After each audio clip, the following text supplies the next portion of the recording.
Positivism Hindi channel प्रेक्षकों को स्वागत। हिंदी के प्रमुख कवि एम ए राजस्वी से लिखी हुई महान वैज्ञानिक जगदीश चंद्र बोस की जीवन गाथा से आज हम जगदीश चंद्र बोस की यूरोप यात्रा के बारे में जानेंगे। प्रोफेसर जगदीश चंद्र बोस की यह इच्छा थी कि वे सितंबर 1896 में होने वाली ब्रिटिश एसोसिएशन की बैठक में सम्मिलित होने के लिए इंग्लैंड की यात्रा करें। इसके अतिरिक्त उनकी यह भी प्रबल इच्छा थी कि वे महान यूरोपीय देशों की प्रमुख प्रयोगशालाओं को देखें ताकि वे भविष्य में उनके अनुरूप कार्य कर सके। क्राफ्ट ने प्रोफेसर बोस को भरपूर सहयोग प्रदान किया और बंगाल सरकार के पास एक सिफारिश पत्र भेजा कि प्रोफेसर बोस को सरकारी सेवा पर 6 माह के लिए यूरोप में प्रतिनियुक्ति प्रदान कर दे ताकि उन्हें नौकरी से अवकाश लेने की आवश्यकता ना पड़े। लॉर्ड रेले जब कोलकाता आए तो वे प्रोफेसर बोस से उनकी प्रयोगशाला से आश्चर्यचकित हो उठे। प्रोफेसर बोस ने लॉर्ड रेले की सलाह पर उन्हें शीघ्र ही यूरोप यात्रा का आश्वासन दिया।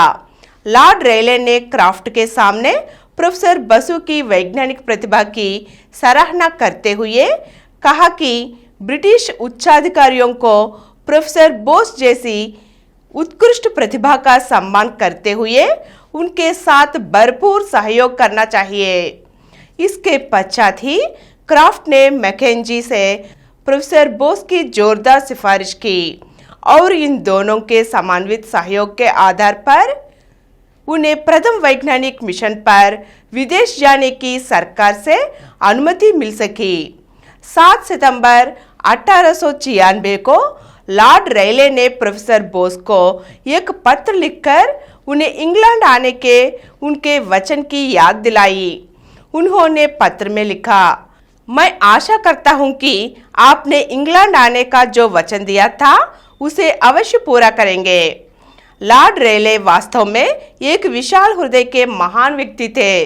उनकी यह हार्दिक इच्छा थी कि योग्य प्रतिभाओं को उनका उचित सम्मान मिलना चाहिए।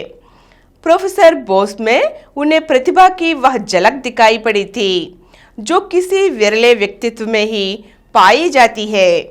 इस प्रकार कुल मिलाकर सभी परिस्थितियों प्रोफेसर बोस के अनुकूल होती जा रही थी। लिवरपूल में होने वाली ब्रिटिश एसोसिएशन की बैठक में वे हज तरंगों पर अपना वैज्ञानिक आलेख प्रस्तुत करने का मन बना चुके थे।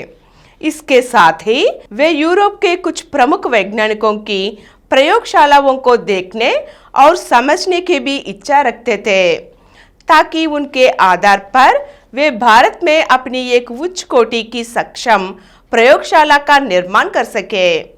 प्रायः यह कहा जाता है कि व्यक्ति को अपना मार्ग स्वयं प्रशस्त करना होता है, अपनी सहायता स्वयं करनी पड़ती है। शेष परिस्थितियां धीरे धीरे स्वतः अनुकूल हो जाती है। यही कुछ प्रोफेसर जगदीश चंद्र बोस के साथ हो रहा था। वैज्ञानिक अनुसंधानों की प्रगति के लिए प्रोफेसर जगदीश चंद्र बोस अपनी पहली वैज्ञानिक मिशन यात्रा पर विदेश के लिए रवाना हो गए। वे लिवरपूल की ब्रिटिश एसोसिएशन की बैठक में सम्मिलित हुए। वहां पर उन्होंने विद्युत तरंगों पर एक आलेख प्रस्तुत करके एक वैज्ञानिक के रूप में प्रतिष्ठा प्राप्त की। इस बैठक में लॉर्ड केल्विन ने प्रोफेसर डॉक्टर बसु के आलेख की भूरी भूरी प्रशंसा की।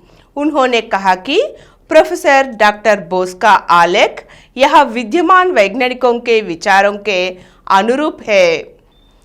23 अक्टूबर 1896 को लिवरपूल की ब्रिटिश एसोसिएशन की बैठक के कुछ उपरांत उपरांत ही लॉर्ड केल्विन ने प्रोफेसर डॉक्टर जगदीश चंद्र बोस की प्रशंसा करते हुए विदेश सचिव लॉर्ड जॉर्ज के हैमिल्टन को एक पत्र लिखा और उस पत्र में मुझे विश्वास है कि यदि कलकत्ता विश्वविद्यालय में डॉक्टर बोस की प्रोफेसरशिप के अधीन वहां के सीमित साधनों में एक सुसज्जित भौतिकी प्रयोगशाला की वृद्धि कर दी जाए तो यह भारत और कलकत्ता में वैज्ञानिक शिक्षा दोनों के ही हित में प्रशंसनीय बात होगी। आज के अंक में जगदीश चंद्र बोस की यूरोप यात्रा के बारे में कुछ अंशों को जान चुके हैं ना। अगले अंक में फिर मिलेंगे। धन्यवाद।